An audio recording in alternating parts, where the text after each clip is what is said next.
investment, or let's say the religious investment of the person offering the information to them.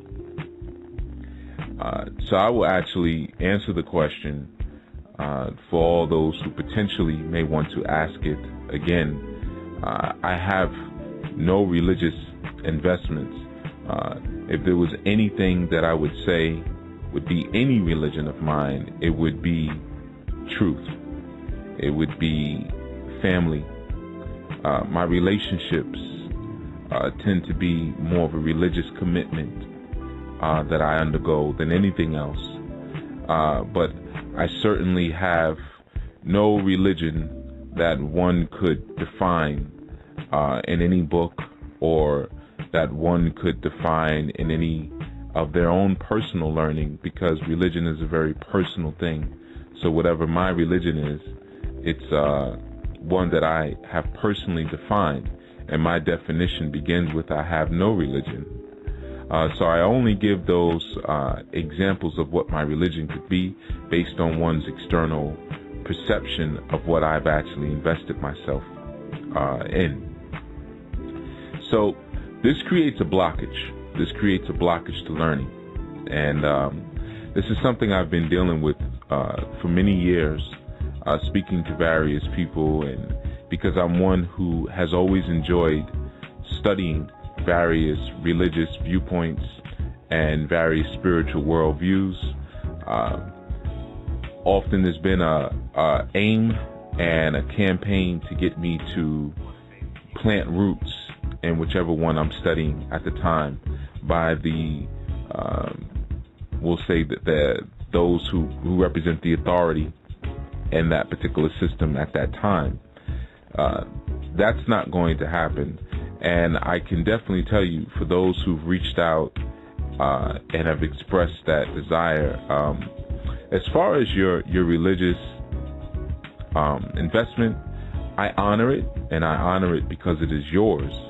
But I have no reverence for it, or at least not the reverence that you sometimes desire me to have for it. I'm not interested in titles. They mean nothing to me at all, because when the spirits that I work with, when they work with me, and the Orisha and these supreme cosmic forces that the world over have been praying to and trying to decipher and figure out, they've never referred to me by any title at all. Typically, I've not even been referred to by, there's a process of going over something, prerequisited by the prefix re. And re means to look over. Well, we also know that re is interchangeable with Ra, and Ra is divine light. So religion, there's a process of going back, moving back, or going back over something. Now, if you look at the definition of religion being to bind back, we would have to look at the word religare, which is a Latin word meaning to bind fast. And the implication of this word is that there needs to be some sort of binding or obligation to what one would consider to be a divine force, or one would consider to be a god, all right, or gods. So religare, to bind back, is an expression of devotion and obligation to a god. And later, through social definition, that has become obligation and devotion to a god based on some previous transgression or previous disassociation through disobedience, or what one would call sin, but we'll say disobedience to that divine force. So what happens now when you become one who is invested in religion, you automatically see yourself as less than from a deficit model. Now that deficit model dictates that by yourself, or with yourself, which is a better term, you are less than.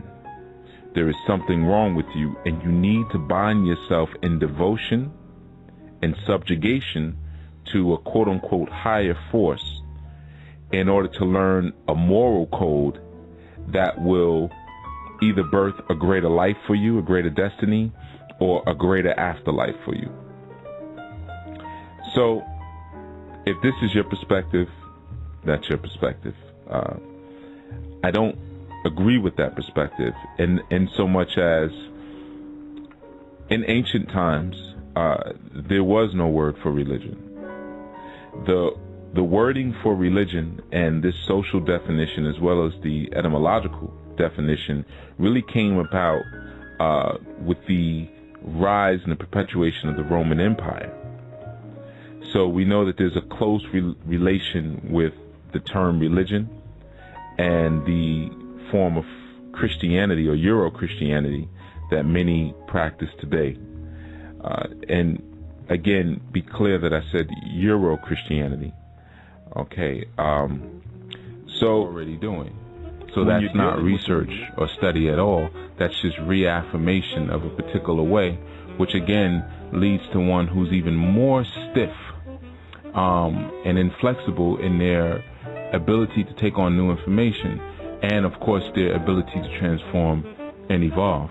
This is not the way that your spirit most normally and naturally functions. Your spirit is a dynamic entity, as is your DNA. It's all dynamic.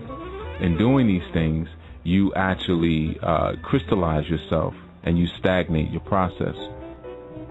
You know, interesting enough, I had a student a couple of years ago, but one day we were speaking about something and we were working on something, and she casually said,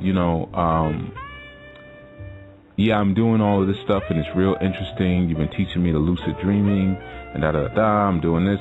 She said, but and like in my normal life, I'm doing this and that and that. Now, I didn't correct her, I just listened. But it always struck me as a very interesting and telling statement as to where this person's growth was and where and how I needed to work with them. To think that anything outside of what you are creating and delving into inside of your own subconscious and your own power and spirit being is not normal is a problem. You know, I would say it's probably just as problematic as a term like supernatural.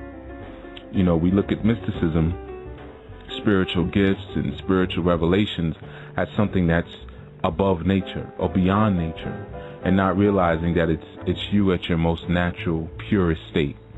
So in her saying, in my normal life, what she was basically saying is that the life that, or the reality that I have began to learn to create and control and even enjoy is not the one that sustains me, is not the one that is the norm for me, but the one that it's imposed upon me, meaning my job and dealing with my family and driving my car back and forth to where I need to go and getting my car fixed and so forth, so on, those mundane activities of life. She classified that as being normal, but those are the things that are imposed upon her fleshly reality.